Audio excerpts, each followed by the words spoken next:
so you can talk to anybody if you'd like to. So, how's the tour going? Tour's going great. Now, what, like 25 to some odd years you've been on the road and in bands? 29? About 23. Yeah, well, I played in bands since I was 16, but got signed in 91. Yeah, so what does that mean to you that people are still showing up and still care and still want to see what you're all about? It's cool. It's cool. It's great. It's an honor. Well, how you been feeling there on stage? I mean, it seems like I've been seeing the Instagram posts. There's a lot of fan interaction. Like, you're really getting back and interacting with the people that love you the most. Yeah. I think it's important to do so because it's a way of self-promotion. Well, I mean, there's always like such controversy that always swirls around your name and with SDP stuff and Velvet Revolver, and yet there's still people that know who you are at the end of the day that still are the ones that are out there, you know? Yeah. Well, SDP, the elephant in the room, Chester's out. So if they were to call you tomorrow and say, what are you doing next summer? What would you respond? I'd say maybe the summer after that. The summer after that? Well, let's see, where am I here? Okay, so I'm going to throw out a couple terms, names, and see whatever first comes to your head. Who was Scott Weiland in 85? What's the first thing that comes to your head? Scott Weiland, 85. I was in my first rock band. I sang in the choir. I played football. I wrestled, and I quit sports for my rock band, my first rock band. And who was Scott Weiland in 95? 95? A troublemaker. What about 05? 05? I had my shit together and was having kids for the first time. In 2015? 2015, happily married, and also the stepfather of a great kid named Wolfie. And what about 2025? Hopefully retired. Now, what do you see these days when you look in the mirror?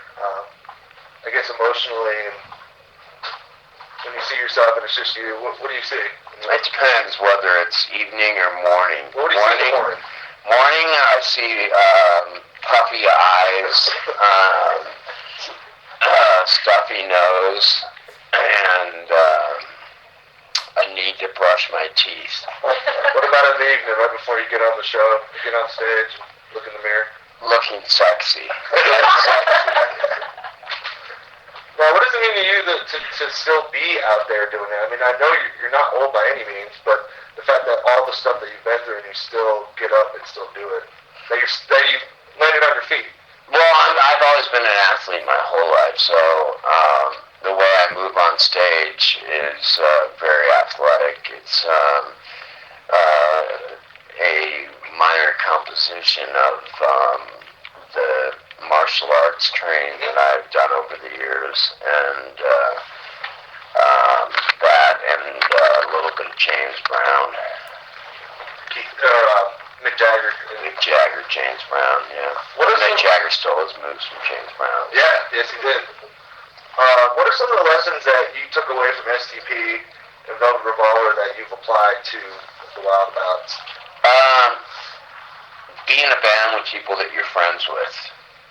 I started out being friends with people in my other bands, but bands got so big that egos inflated and they overtook the music and the desire to tour for our fans, and with the Wildabouts, I'm just playing with a group of friends and we're having a good time. Yeah.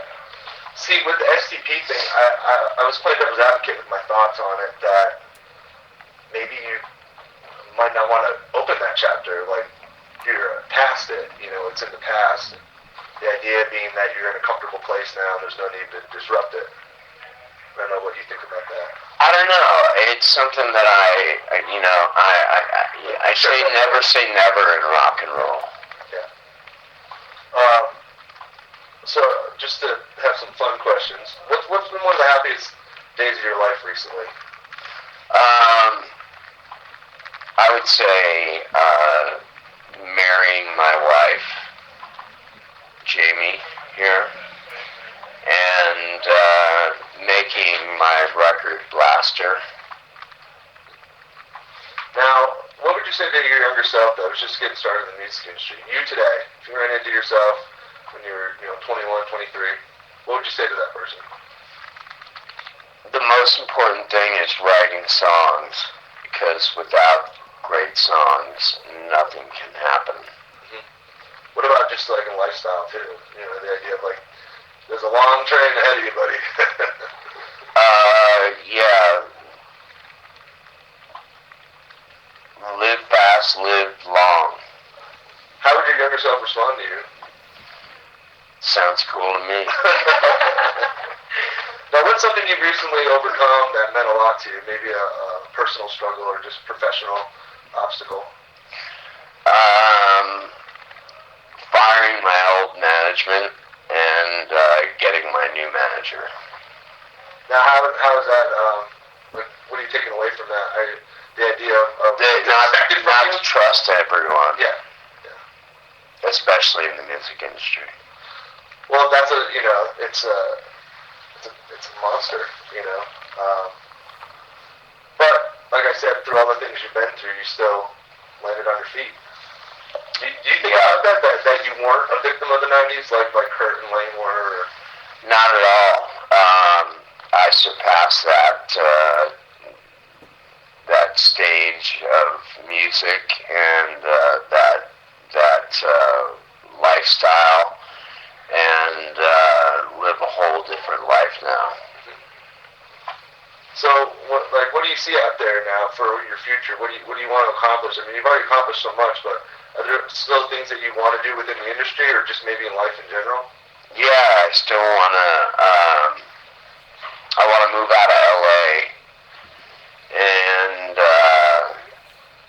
hopefully to Sonoma, and I want to continue making records and touring until it's no longer fun.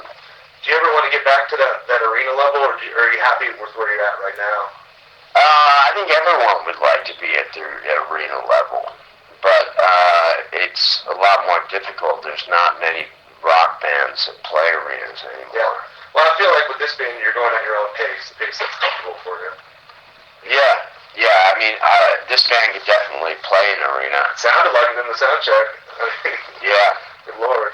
Well, my last question is, what has a life playing music taught you about what it means to be a human being? That being a celebrity doesn't mean dick. And what it all is like being around people that love you and having family and friends and keeping in touch with those people and staying close and developing and nurturing those relationships. Do you look at this tour and this album and the band as kind of a victory lap, or just kind of a redemption through all the hate that gets thrown at you and all the things that you've been through personally? Yeah, well, I wouldn't say there's all that hate. There's just a few people out there that say hateful things. I mean, the idea that people are like... There's so many supporters and so many people that say great things. Out of 50 comments that are positive, there might be one or two that are negative, and that seems to have a loud voice, and gets picked up on social media and paid attention to. But fuck them and feed them fish. Well, and I love the comment feeds. There's been so much positivity on this tour of what everyone's saying, especially with the fact of how you've been in the interviews that you've done.